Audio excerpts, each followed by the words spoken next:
అందరికీ praise lord. దేవుని నామానికి మహిమ కలుగును గాక. మీరందరూ బాగున్నారు కదా? మీరు పెడుతున్న ప్రతి ప్రార్థన రిక్వెస్ట్కి అనేది మేము ప్రార్థన చేస్తూ ఉన్నాం. మా ఆశ అంతా ఒకటే, ఎక్కడైతే మీరు తృణీకరించబడ్డారో, ఎక్కడైతే వెలివేయబడ్డారో, ఎక్కడైతే గుండెలు పగిలేలాగా ఏడ్చారో అదే స్థలాల్లో నా ప్రభు మీ అందరినీ హెచ్చించబోతున్నారు. విశ్వాసంతో ప్రార్థన చేయండి. ఘనమైన విజయాలు ఖచ్చితంగా మీరు అందరూ అనుభవిస్తారు. God bless you all.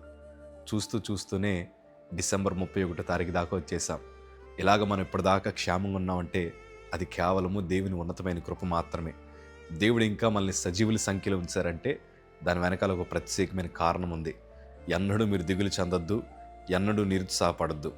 మీలో చాలామంది అయ్యో ఇంకా నా జీవితం అయిపోయిందయ్యా, సంవత్సరాలు గడిచిపోతున్నాయి, నా బ్రతుకులు నాకు సాయం చేసేవారు లేరు, నన్ను ఆదరించేవారు లేరు, ఇంకా నా కుటుంబం పరిస్థితి అయిపోయింది, ఇంకా నా భవిష్యత్ అంతా కొలాప్స్ అయిపోయిందని రకరకాల బాధల చేత మీరు కన్నీరు కారుస్తున్న సంగతి నాకు తెలుసు. కానీ కంగారు పడకండి. మీ జీవితాన్ని మరొక నూతన పాత్రగా నా ప్రభు మార్చి బలమైన సాక్షులుగా నిలబెట్టగలిగిన దేవుడు ఆయన. ఎవరైతే మీ బ్రతుకులు ఇంక అయిపోయి అని అనుకున్నారో, ఎవరైతే ఇంక మీ జీవితాలు పైకి లేవు అనుకున్నారో వారందరి ముందరే నా ప్రభు మిమ్మల్ని బలమైన పాత్రగా నిలబెడతారు. మీరు ధైర్యంగా ఉండండి. మీ ప్రార్థన జీవితాన్ని మాత్రం ఎన్నడూ విడిచిపెట్టకండి.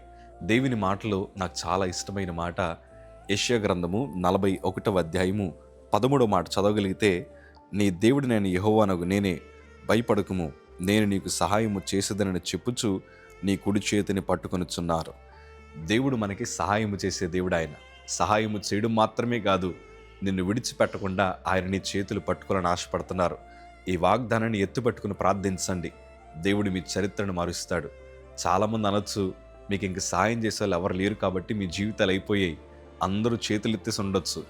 కొన్నిసార్లు మనకు కనిపించే ద్వారాలు కూడా ముయ్యబడి ఉండొచ్చు. కానీ కంగారు పడకండి. అందరూ చేతులు ఎత్తేసినప్పుడే ఆ బలమైన చేతులు మళ్ళీ పట్టుకుంటాయి. అన్ని ద్వారాలు ముయ్యబడినప్పుడే అసలైన ద్వారాలైన దేవుని ద్వారాలు తెరబడతాయి.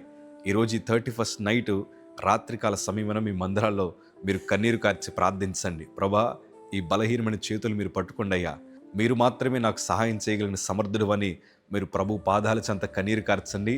మీ కన్నీరే మీ విజయానికి గొప్ప మార్గం అవుతుంది. దేవుని మహాకృప. నన్ను ఒకసారి హాస్పిటల్లో చూడడానికి చాలామంది వచ్చారు. ఆ వచ్చిన వాళ్ళు ఏమన్నారు తెలుసా? ఇంక అయిపోయిందండి, ఆ అబ్బాయి ఎముకలకి చర్మం అతిక్కుపోయి ఉంది, ఇంక బ్రతికే అవకాశం లేదు, గుర్తుపట్టలేకపోయాం అని అందరూ మా ఊరంతా ప్రచారం చేశారు. కొంతమంది ఏం చేశారు తెలుసా? మా ఇంటి ముందర నుంచి వెళ్లకుండా మా ఇంటి వెనకాల నుంచి తిరిగి వెళ్ళారు. ఎందుకంటే మమ్మల్ని చూడలేక, కనీసం ఏమన్నా సహాయం అడుగుతానేమోనని, ఇంక మేము చనిపోతే మరలా మా ఇంటికి వద్దామని చూసేవారు ఉన్నారు. కానీ మమ్మల్ని పలకరించడానికి నానుకున్న వారే మమ్మల్ని పలకరించకుండా ముఖం చాటేసుకుని వెళ్ళిపోయిన రోజులు మాకు ఇంకా జ్ఞాపకం ఉన్నాయి. మా ఇద్దరు చెల్లెళ్ళు ఇక్కడే మా కాకినాడలోనే ఉండేవారు. కనీసం వారికి తినడానికి కూడా పరిస్థితులు ఉండేవి కాదు. తిన్నారమ్మా మీరు అని అడిగిన నాదుడు కూడా లేడు. ఇలాంటి శోధన మధ్యన, శ్రమల మధ్యన మేము ప్రయాణం చేస్తూ వచ్చాం.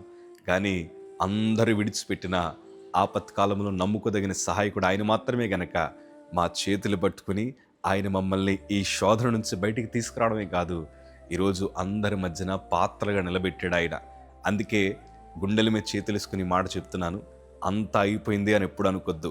మనుషులందరి దృష్టిలో మన చరిత్ర అయిపోయినట్టు ఉండొచ్చు, కానీ దేవుడు నూతన చరిత్రను వారి కళ్ళ ముందరే నా ప్రభు రాయడం ప్రారంభిస్తాడు. దేవుడు ఒక్కసారి ఆయన హస్తం మన మీద ఉంచితే చాలు, పడిపోయిన చోటే బలమైన పాత్రగా నిలబడతాం. సో మీరు ధైర్యంగా ఉండండి. 2026 సంవత్సరంలో గొప్ప శుభవార్తలు మీరు వినబోతా ఉన్నారు. God bless you.